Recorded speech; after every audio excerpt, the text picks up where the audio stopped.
Assalamualaikum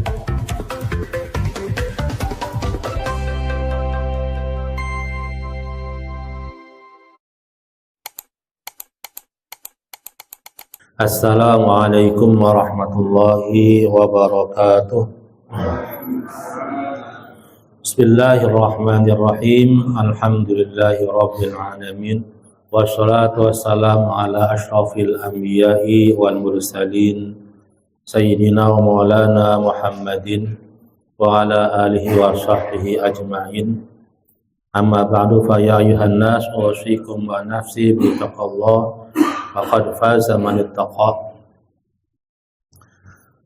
Hadratul mukarram wal muhtaram, jamaah, bapak-bapak, ibu-ibu yang dirahmati Allah Subhanahu wa taala. A'udzu billahi minasy syaithanir rajim. Bismillahirrahmanirrahim. Jamaah, bapak-bapak, ibu-ibu yang dirahmati Allah Subhanahu wa taala, alhamdulillah Allah senantiasa melimpahkan rahmatnya dan nikmatnya kepada kita sehingga kita bisa dimudahkan oleh Allah untuk berjamaah, untuk berzikir, untuk thalabul ilmi, bersama-sama mengkaji kitab ini.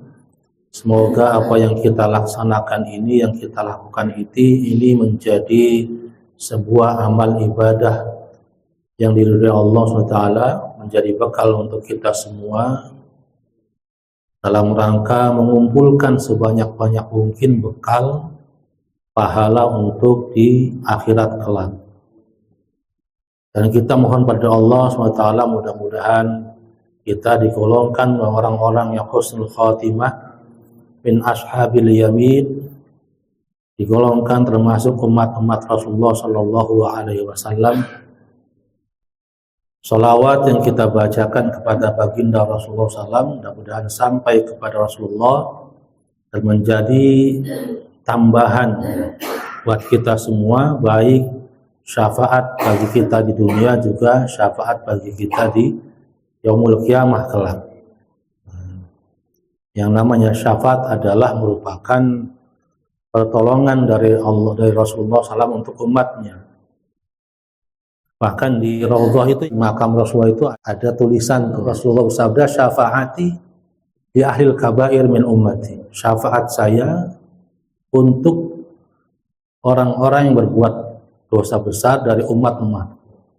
Sampai umatnya yang berbuat dosa besar saja Rasulullah berikan syafaat. Apalagi kita yang insya Allah mudah-mudahan Allah istiqomahkan, dijaga untuk tidak berbuat maksiat, kalaupun berbuat maksiat segera bertaubat kepada Allah SWT. Dan syafaat Rasulullah itu luar biasa. Kalau bukan karena syafaat Rasulullah SAW, kita yang banyak salahnya ini, yang ibadahnya juga segitu-gitu aja, kayaknya mustahil untuk bisa masuk surganya Allah Subhanahu wa ta'ala. Karena kalau dihitung-hitung ya, di antara nikmat dengan syukur kita, masih banyak nikmatnya Allah ketimbang syukurnya kita. Di antara ibadah kita dengan maksiat kita, kemungkinan ya di antara kebaikan-kebaikan kita dengan keburukan kita, kemungkinannya masih banyak keburukannya.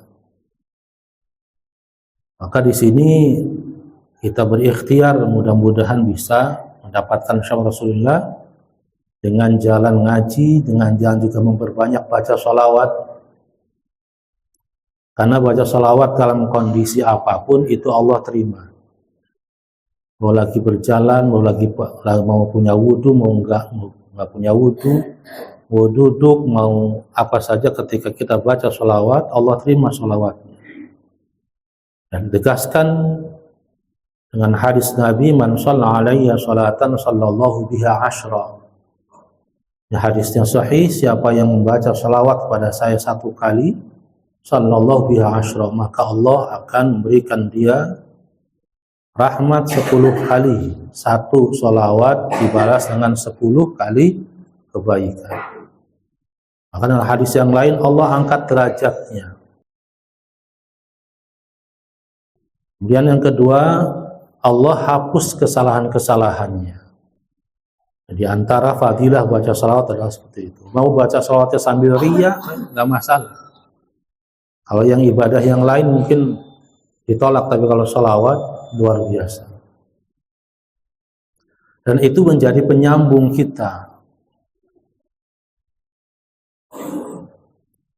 dengan Rasulullah Shallallahu Alaihi Wasallam.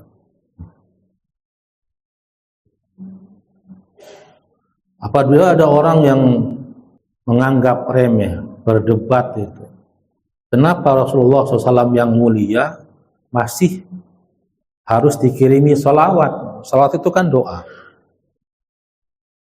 Katanya Rasulullah itu orang yang mulia, yang luar biasa, kenapa masih butuh sholawat dari umat? Justru harus kita ketahui bahwasanya dengan sholawat itu, kenapa ada syariat baca sholawat? Karena Rasulullah SAW adalah Rasul yang diutus. Yang diutus setelah Nabi Isa alaihissalam yang dituhankan oleh umatnya. Maka Rasulullah nggak mau. Maka dengan bersalawat tadi, bahwasanya Rasulullah masih membutuhkan doa dari kita. Karena Rasulullah adalah manusia, hambanya Allah, supaya tidak dituhankan oleh umatnya. Nabi Isa alaihissalam sampai dituhankan sama umatnya, dianggapnya sebagai anak Tuhan. Maka Rasulullah nggak mau. Terus dalam menjelaskan kondisi Rasulullah kadang makan di depan rumah, kadang puasa, kadang enggak. Ingin menunjukkan bahwasanya Rasulullah ya manusia biasa. Ketika perang berdarah, kalau kita kan pengennya sakti, ditembak ke umpan, bisa ngilang. Padahal Rasulullah nggak begitu. Ketika menilik Rasulullah SAW adalah ketika perang Uhud kelempar batu berdarah, kita jadi malu. Rasulullah saja berdarah. Maksudnya menjelaskan Rasulullah itu ya manusia biasa, tapi luar biasa. Kita sebagai umatnya jangan yang enggak lah. Mungkin orang zaman dulu kenal yang namanya Husni Kasdut itu, penjahat nasional gitu. Dia bisa ngilang di penjara, bisa keluar sendiri. Kenapa di Indonesia banyak seperti itu? Ada amalan begini, ada amalan begitu. Karena Islam datang ke Indonesia sebelum atau sesudah adanya agama Hindu dan Buddha. Dan Hindu itu luar biasa. Praktek-praktek ininya. Dia semedi 40 hari 40 malam. Bahkan ada yang terus pengen mendapatkan kesaktian. Dan Islam itu sesuai dengan lokasi yang diutusnya bagaimana. Kalau baik, kalau buruk ditinggalkan, kalau ada unsur baiknya dimasukkan ke situ. Kalau bahasa kitanya apa? Kearifan lokal. Ya. Kalau dakwanya frontal Wali Songo, nggak nyampe Islam di Indonesia. Bahkan nggak mungkin mayoritas. Ada istilah namanya tahlilan, ada istilah namanya apa. Dan hadisnya itu sebenarnya ada, cuman kita ngajinya belum sampai ke sana.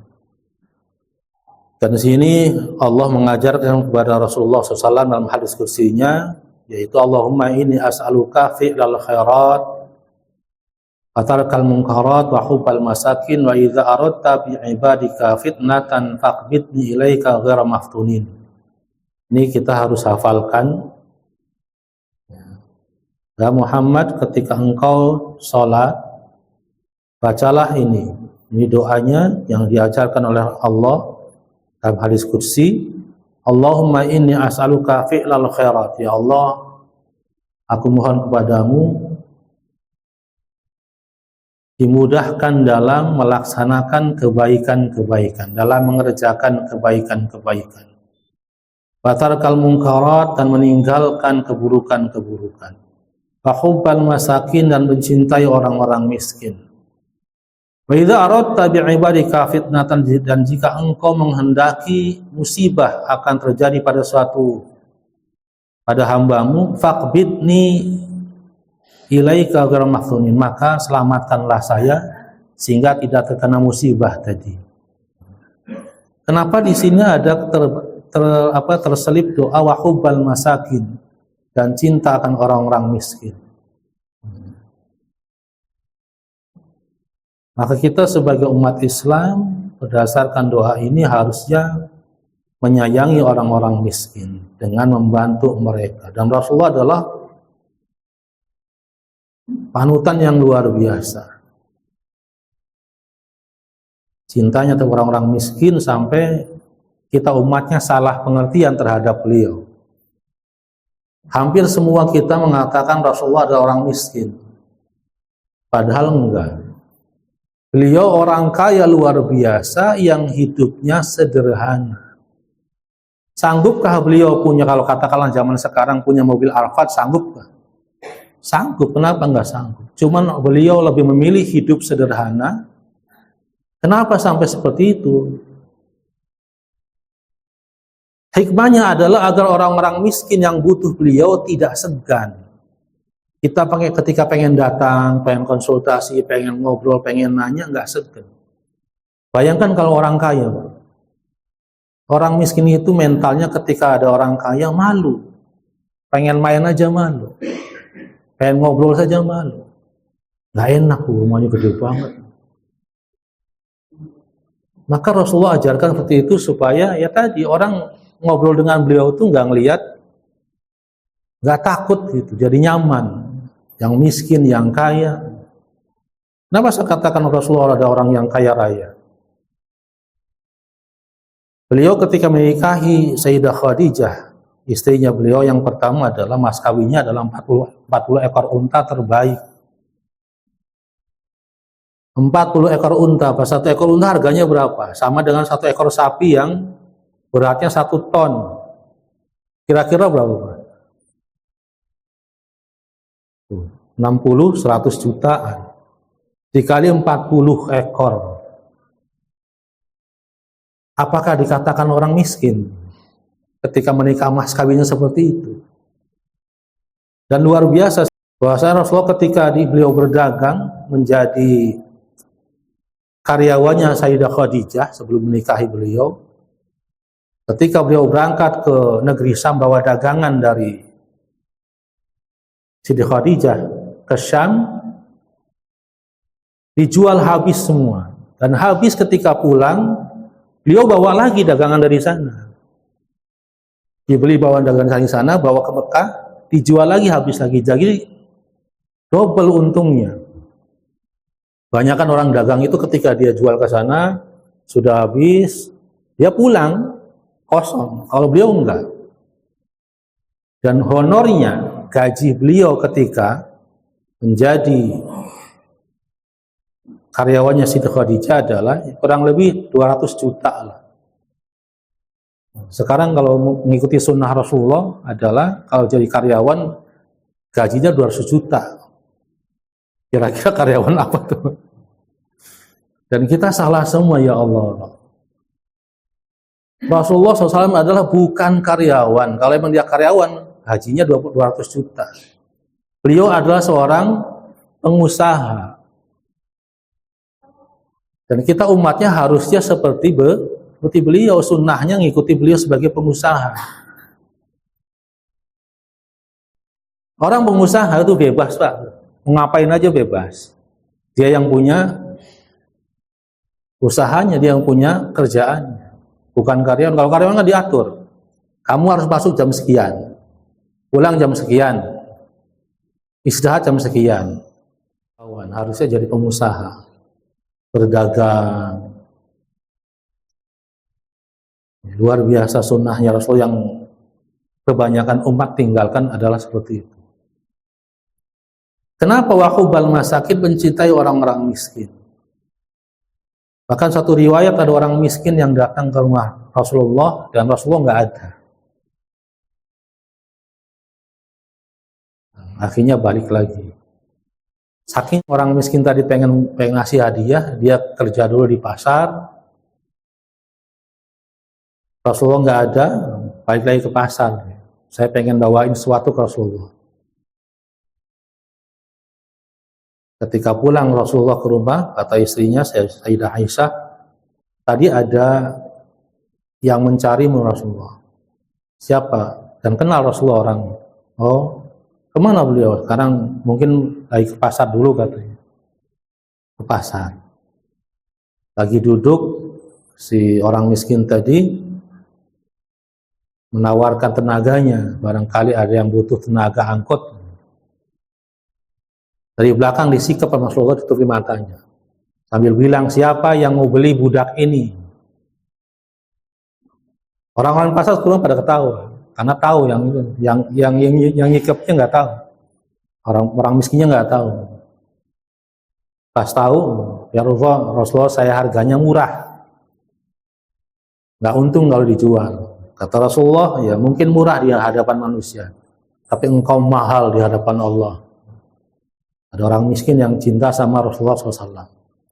Maka di sini wahubbal masakin, mencintai orang-orang miskin agar kita juga mengikuti bagaimana Rasulullah.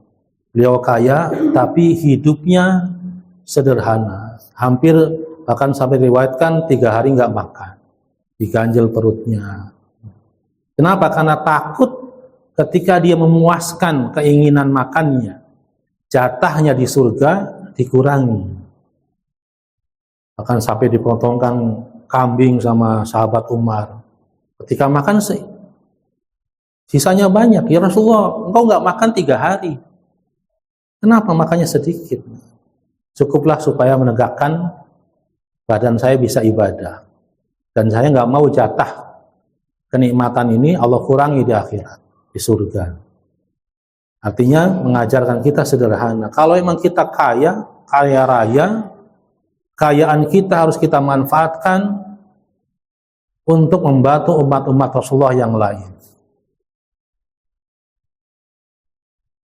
Kita mampu beli Alphard, cukup aja beli carry. Dalam artian ya, supaya orang tuh tidak segan kepada kita. Kalau kita kan luar biasa. Sekarang lagi zamannya zaman hancur-hancuran sekarang. Pejabat mempertontonkan kekayaannya. Artis-artis, wah ini rumahnya gedung gede, mobilnya banyak berjejer. Lah jangan kalau udah kebanjiran siapa buat apa? Kalau mati juga nggak dibawa. Maka Rasulullah mengajarkan seperti itu. Sampai dituduh sama kita, Rasul itu orang miskin saking sederhananya.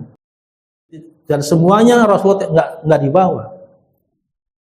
Tidak diwariskan kepada anak mantunya. Dan mengikuti jejak Rasulullah. Sampai khalifahnya juga. Umar bin Khattab juga sama. Semua khalifah yang mengikuti Rasulullah. Khalifah yang 4 itu. Gaya hidupnya, sederhananya. Wa qala sallallahu alaihi wasallam.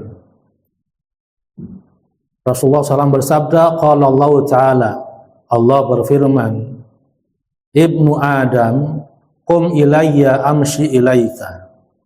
Wa amshi ilayya wa uharwilu ilaika. Wahai anak Adam, qum ilayya, berdirilah kalian menghadap saya. Amshi ilaika, maka saya akan berjalan menujumu. Wa amshi ilayya, uharwilu ilaika, dan berjalanlah kalian mendekati saya, maka saya akan mendekati kamu dengan berlari-lari kecil.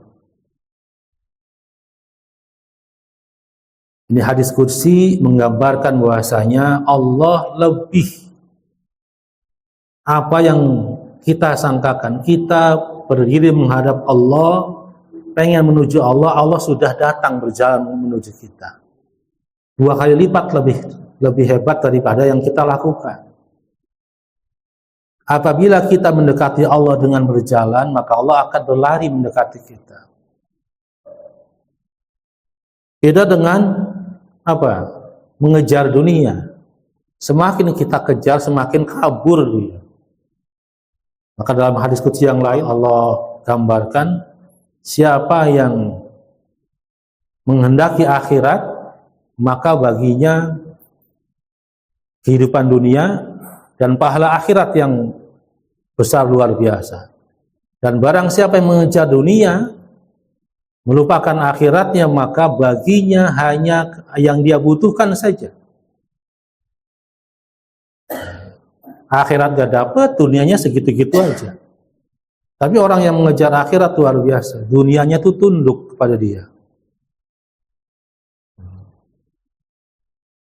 Hatinya jadi tenang, lapang hidupnya walaupun kelihatannya sempit. Karena kekayaan yang sebenarnya adalah ya kelapangan hati, ketenangan hati. Bahkan pernah dijelaskan para ulama mendefinisikan bahwasanya tingkatan rizki itu ada 4. Tingkatan rizki itu ada 4. Adnaha al-mal. Tingkatan rizki itu ada 4. Yang paling rendah, yang paling bawah adalah harta.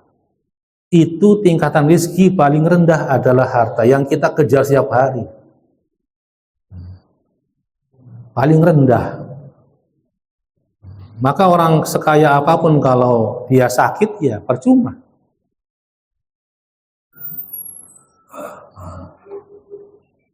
Wa a'laha, dan tingkatan yang tingginya adalah as-sihhatu. Sehat badan. Itu rizki yang lebih tinggi daripada harta. Orang sehat mau makan apa aja luar biasa nikmat. Apalagi kalau lagi lapar, Pak ya. Lagi lapar, makan lauk sate luar biasa nikmatnya.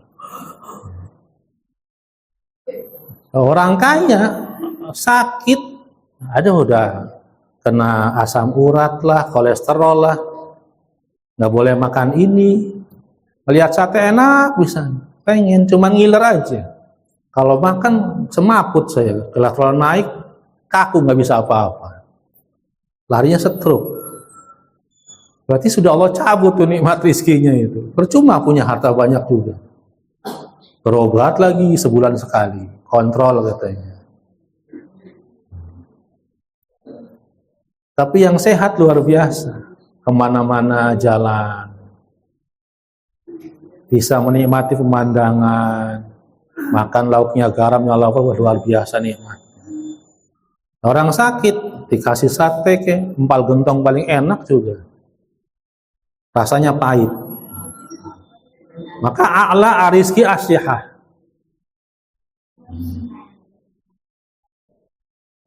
Tingkatan yang kedua yang tinggi adalah sehat. Rizki yang kedua adalah sehat. Maka kita wajib bersyukur dikasih sehat sama Allah. Wa afdalu rizki sholihul abna. Rizki yang utama adalah kita memiliki anak-anak yang soleh, sehat, badannya, uangnya ada, anaknya bentongor, umat mendasar, pusing balanya. Maka orang ahli pendidikan, kalau kita tidak mau merawat, mendidik anak kita dari 0 sampai 12 tahun, anak kita biarkan saja kita nggak didik, maka umur 13 tahun ke atas akan menjadi masalah buat kita nantinya. Harusnya kita sudah metik gitu. Karena kita cuekin aja, terserah mau ngapain apa, nggak diarahkan, nggak dididik. Ketika dewasa jadi penalu buat kita jadi. Maka kita wajib mendidik anak kita. Maka afdhul rizki sholahul abna. Rizki yang utama adalah memiliki anak-anak yang soleh. Yang terakhir, tamamu rizki. Rizki yang sempurna adalah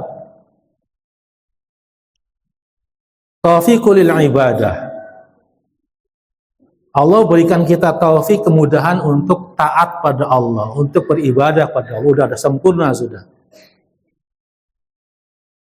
Uang punya, sehat iya, anaknya soleh, kita sanggup ibadah taat pada Allah, udah sempurna, udah tamamu rizki. Rizki yang paling sempurna itu. Maka luar biasa kalau kita punya harta ya punya, jadi orangnya serba ada, pengen makan ya ada, pengen kemana-mana ya ada mobilnya, kemudian sehat badannya, punya anak yang nurut-nurut, soleh-soleha, kemudian kita diberikan kemudahan oleh Allah untuk bertakwa, beribadah pada Allah SWT. Udah namanya tamamul rizki yang sempurna. Kata Allah dalam firman seperti itu, hai anak Adam, amshi ilayya waharwilu ilaika, berjalanlah kamu mendekati saya, maka saya akan lari mendekatimu. Maka kalau Allah kita mendekati Allah, gampang sekali. Allah mendekati kita gampang sekali.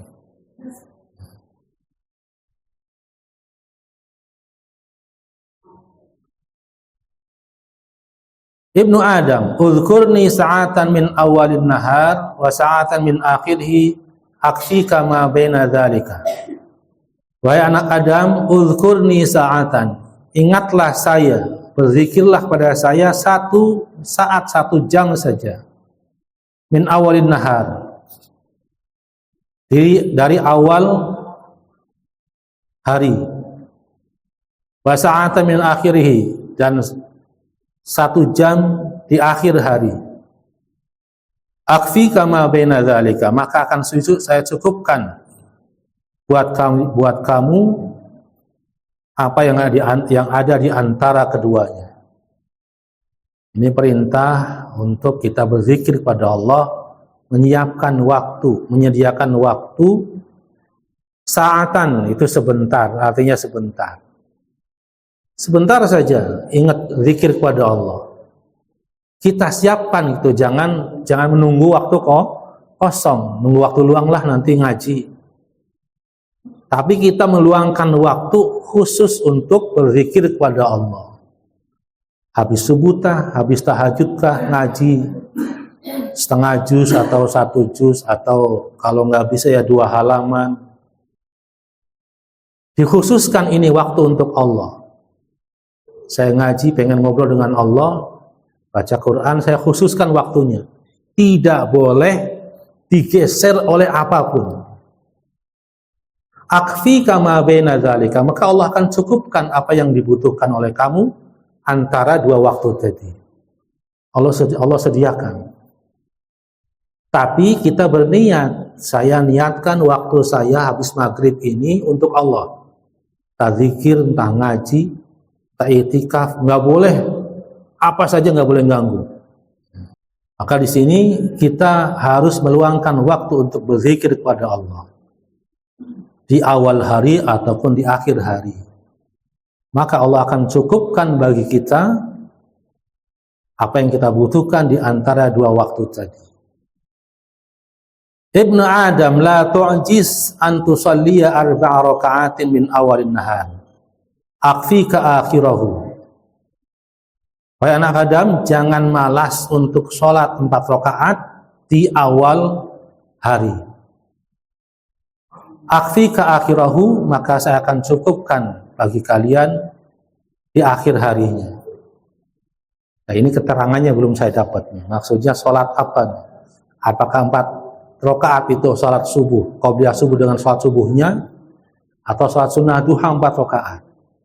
Saya belum dapat ininya, keterangannya. Di sini hanya hadisnya menerangkan, wahai anak Adam, jangan males untuk sholat 4 rakaat di awal hari. Akfika akhirahu, saya akan cukupkan kebutuhan kamu pada akhir hari. Wa auhallahu ila Adam alaihissalam, dan Allah mewahyukan kepada Nabi Adam alaihissalam, arba'u khisalin fihinna jima'ul khairi laka wa liwalidayka.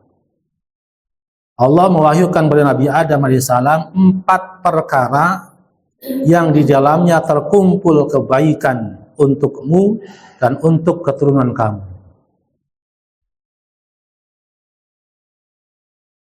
Khaslatun li wa khaslatun laka wa khaslatun fima baini wa bainika wa khaslatun fima bainaka wa baina ibadi. 4 perkara itu, perkara pertama itu urusannya untuk saya, perkara untuk saya, Yang kedua, perkara untuk kamu dan perkara. Yang ketiga, perkara urusannya kamu dengan saya.